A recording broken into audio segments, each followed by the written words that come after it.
Kofi, on va faire un tour avec toi sur les coiffures. Oui, Hein? d'accord. On va voir des photos avec des coiffures. Alors vas-y, dis-nous quel type de coiffure? C'est un travail aussi que Oui, tu as j'ai un fait. travail que j'ai fait. Alors, en plus d'avoir participé au Facebook en créole, j'écris des articles régulièrement sur Facebook à propos de l'histoire de l'Afrique et de la Caraïbe. Et je me suis penché sur l'histoire du cheveu crépus. Je me suis interrogé sur la question de comment nos ancêtres se coiffaient-ils avant l'esclavage et la colonisation, puisqu'aujourd'hui on nous dit que nous avons des problèmes à nous coiffer, que le cheveu crépus n'est pas facile à coiffer, etc. Donc l'homme noir a vécu pendant des siècles, donc je ne pense pas que nous ne coiffions pas.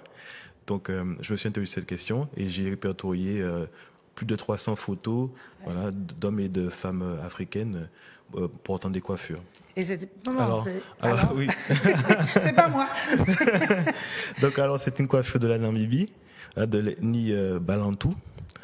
Donc ça a une signification particulière. Alors ça signifie que la jeune fille est mariée. D'accord, avec Voilà. les coris. Voilà, exactement. Donc avant d'être mariée, elles ont un autre type de coiffure qu'on va voir à la fin. Mais là, ça signifie qu'elle a qu'elle a participé à la cérémonie qui s'appelle le Wango. Et maintenant, elle peut porter ses cheveux de cette façon. Voilà. D'accord. Voilà. Et c'était avec des rajouts ou sans rajouts? Des fibres végétales. Des fibres végétales. Oui, D'accord. voilà. Donc, image suivante. Oui. Alors, ça, c'est un jeune homme du Congo. Alors, beaucoup de personnes se demandaient, est-ce que les hommes portaient des cheveux longs? Oui. Auparavant, oui. Les jeunes hommes du Congo portaient les cheveux longs, notamment les guerriers. Et l'ethnie et les Congolais, il y a eu beaucoup de Congolais en Martinique, Oui, puisque beaucoup. même après l'esclavage, ils sont arrivés. Et c'est pour ça qu'il y a des mônes Congo, Diamant, Exactement, dans oui. les communes du Il y a eu Sud. 10 000 Congos environ. 10 000 Congos. En Martinique. D'accord. Image suivante. Alors, ce sont des femmes ticares du Bamoun. Voilà. Donc, elles portent une coiffure assez haute. En général, ça signifie qu'elles font partie de la noblesse.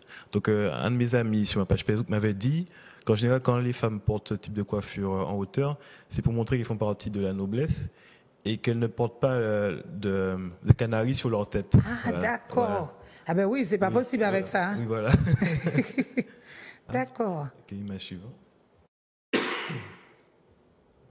Voilà. Ah, donc ça, c'est une coiffure de l'ethnie Oromo, de l'Afrique de l'Est. Alors, c'est très travaillé. C'est une espèce d'afro, mais... Mais qui est découpé ou bien qui est coiffé ou comment tu ne saurais pas définir? Oui, je ne saurais pas vraiment définir, ouais. mais on peut voir qu'il y a beaucoup de travail. D'accord. Que les Africains mettaient beaucoup de soin à se coiffer. C'était très important pour eux. Et ça montrait toutes les étapes de leur vie. Que ce soit le deuil, le mariage, la jeunesse, l'adolescence. Là, elle ne porte pas de canari non plus. Hein? Je ne pense pas. Ah, donc ouais, c'est une coiffure du Zanzibar.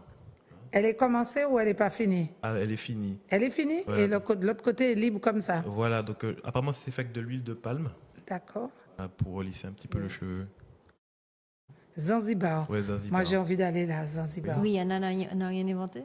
Rihanna, pourquoi elle s'est coiffée comme ça? Et d'un côté, elle est asymétrique comme ça? Oui, Ah voilà, bon? effectivement. Ah, j'ai pas... Maman, attention. Hein. Bon, d'accord. Ah oui. Donc ça c'est une coiffure Peul. Peul, Ah oui. du côté du Sénégal. Alors les Peuls sont répandus un peu partout en Afrique de l'Ouest. Donc là aussi on peut voir que c'est orné de différents bijoux. Donc la coiffure est aussi attachée aux bijoux. C'est-à-dire que le bijou fait aussi partie de la coiffure. Et là encore, elle porte une coiffure assez haute. Alors un ami m'a dit que ça s'appelle la hache, soka, dans leur langue.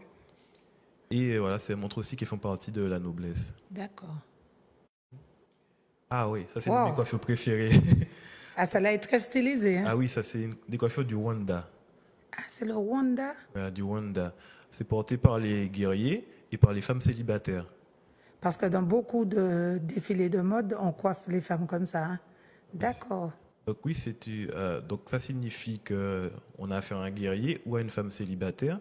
Une fois que la femme est mariée, elle arrête de se coiffer ainsi. Une fois que le guerrier ne se bat plus, il arrête de se coiffer ainsi. C'est une coiffure Igbo. Les Igbo, ils viennent d'où? Nigeria. Nigeria.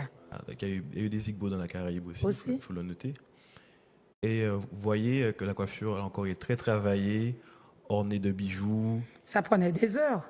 Ah oui, mais c'est souvent pour des cérémonies qu'ils se coiffent comme ça également. Et, mais on m'a souvent demandé, mais comment il faisait pour dormir la nuit? Mais oui, c'était, oui. Donc, Il dormait assis? Non, alors, ils ont une sorte d'appui-tête Ah qu'ils oui, mettent qui dans le vient, cou, voilà. oui, oui, oui, qui Voilà. vient en bois. J'avais vu ça Ah, au vous avez vu ça, Sénégal. voilà. Il Exactement. n'y avait pas de coussin, c'était... Une sorte d'appui-tête appui, qui leur permet oui. de dormir avec. Oui, oui, oui. Ah oui, ça c'est Moi, une... j'aime celle-là. Ah oui, Je la connais. oui, c'était une coiffure malgache. C'est malgache. Voilà, Ok. de l'ethnie des Betsi Masaraka. Voilà.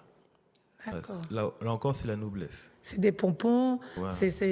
avec des pompons au bout. C'est une coiffure qui revient d'ailleurs. Hein. Mais oui, on la oui, voit oui. dans les défilés maintenant. Je vois des filles qui se coiffent comme ça. Faut tenir bon chivet pour faire ça. Ah oui. Ah voilà, dernière image. Donc elle est attachée avec la première image que nous avons vue. Donc vous aviez vu la jeune fille quand elle est mariée. Et là, c'est à l'adolescence, quand ils vont faire la cérémonie du Ouango. Voilà. Donc ils font des tresses avec des fibres végétales. D'accord. Donc c'est celle-là. Ouais, voilà. Ok. Et donc là, elle est mariée, c'est fini, on Ouais. attache les cheveux. Elle peut Elle peut tresser. plus. Voilà. D'accord. Voilà. Ok. Et l'autre image, c'était à l'adolescence, quand ils ont environ 16 ans, qu'ils vont participer à la cérémonie. D'accord. Et donc Celle-là. Voilà, c'est celle-là. Voilà.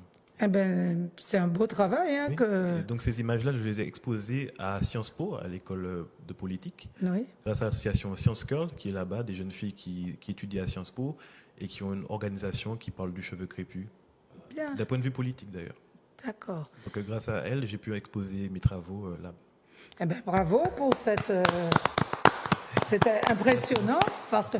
Mais puisque ces gens-là ont dû souffrir quand ils ont été déportés, mis en esclavage, quand tu ne peux plus te coiffer, tu ne peux plus avoir accès à ta culture, et puis surtout qu'on leur rasait la tête. Exactement. Et donc, ça ne devait pas être un signe... Il y a eu la perte du peigne également, puisque bon, je n'ai pas pu le montrer, mais les peignes afro à cette époque en Afrique étaient incroyables. Il y avait des peignes en or, extrêmement dessinés, avec des sculptures par-dessus.